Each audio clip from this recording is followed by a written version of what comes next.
Hey, what's up soldiers? My name is GregFPS, the Zombies Extraordinaire, and welcome back to another video that is not Fortnite. I've been doing that way too much lately. I'm probably not going to do it in the next video, but today guys, we're doing the top 5 best solo zombies maps in Call of Duty Zombies history. These are the maps that you like to play solo, I like to play solo, and everyone that voted on my Twitter post liked to play solo. These ones received the most votes. We're just going to run through the list quickly and have a good little top 5 on this wonderful Thursday afternoon. So without further ado guys, let's jump right into the video. If you guys do enjoy though, make sure to drop a like and subscribe if you're new, and hit that bell icon, turn on notifications, because it helps me, get my videos out there for more people to see. And without further ado, let's jump right into it.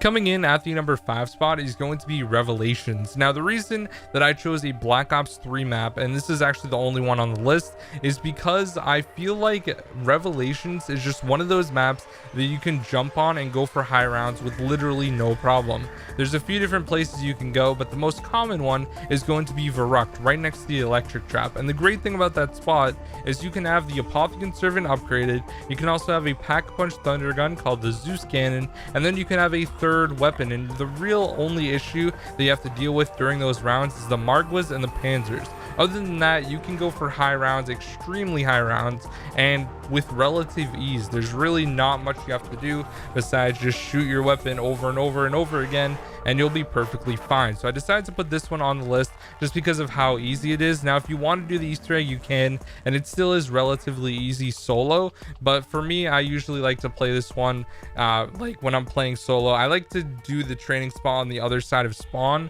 that's like right in front of the church. You just don't open that door to spawn, and you come over from the origin side, and that one's really great as well because it's so confined, so the zombies spawn really fast as well. It's pretty much just as fast as the Verrucht strat. Now I think the Verrucht strat is a little bit easier overall, but overall Revelations is super easy for high rounds, and it's also fairly fun to play solo as well. So Revelations comes in at the number 5 spot.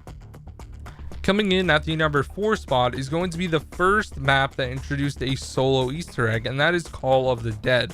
Now this is the second DLC in Black Ops 1, and it was a great map. A lot of people think that it is super underrated, including myself, and I feel like not a lot of people actually love this map that much.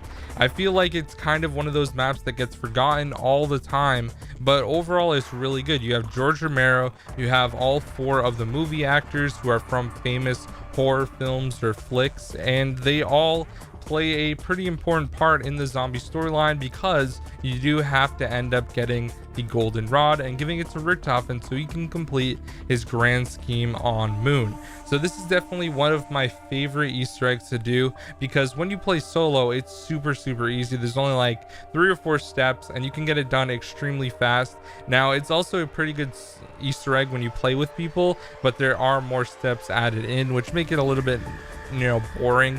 The main issue though is getting the VR11. That pretty much changes the entire Easter egg, because you have to constantly keep hitting the box to get it, which kind of does suck about Call of the Dead. But other than that, you can train in front of the lighthouse. That's one of my favorite training spots of all time, and it's just a good map to play solo if you just want to get some kills, kill some zombies, and hang out with George for a little bit. Now funny enough, the highest round on that map I believe is only 87, which is really low for a map, so pretty intense, and that comes in at the number 4 spot.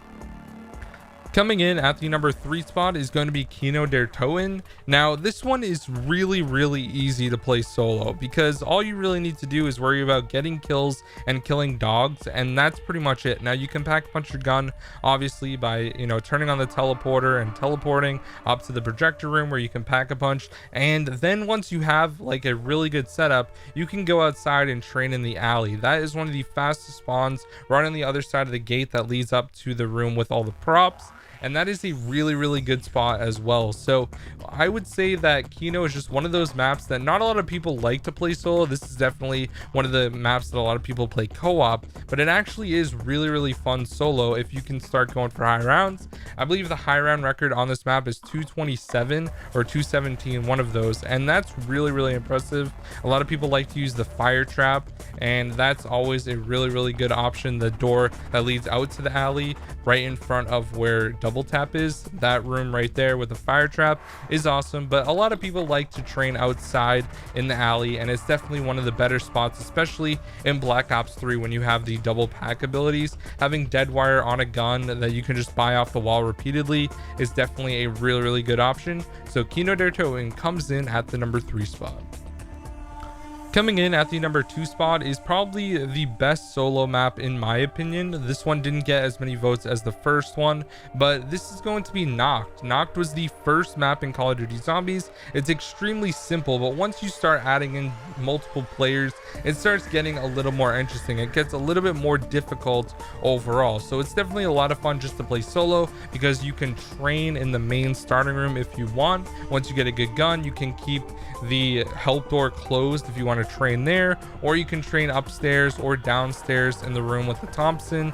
It doesn't really matter which like play style you like to do. You can even camp if you want, but overall this map is just really good to play solo. It gets too cluttered when you have a bunch of people playing with you, so I think Knocked is just one of those classic bare bones maps that's really just fun to hop on and play by yourself, which is pretty nice. You just crank some tunes, play some zombies, and you're good. And coming in at the number 1 spot is going to be a map that I forget about all the time, and that is Newtown. Now, Newtown is definitely a great map to play solo, because once again, you don't have to worry about any other people messing up your trains. You can train in the backyard of the greenhouse and go for really high rounds. Now, the thing that makes this map not as fun for me is it doesn't really have any Easter eggs. The really only thing is when Richtofen takes control on Moon, the eyes turn blue on round 25. So then it's definitely a really cool Easter egg, but it's pretty minute. It doesn't really do too much to the overall like atmosphere of the map, except for you don't have to worry about Richtofen quotes anymore. But other than that, I think that this map is just great. It's bare bones. You hit the box, you get perched from the sky, hoping that you get jugged as early as possible and not on like round 20 or something. And other than that, you just have a good old time and train some zombies and kill a bunch of zombies and have a good time. It has the ray gun Mark II.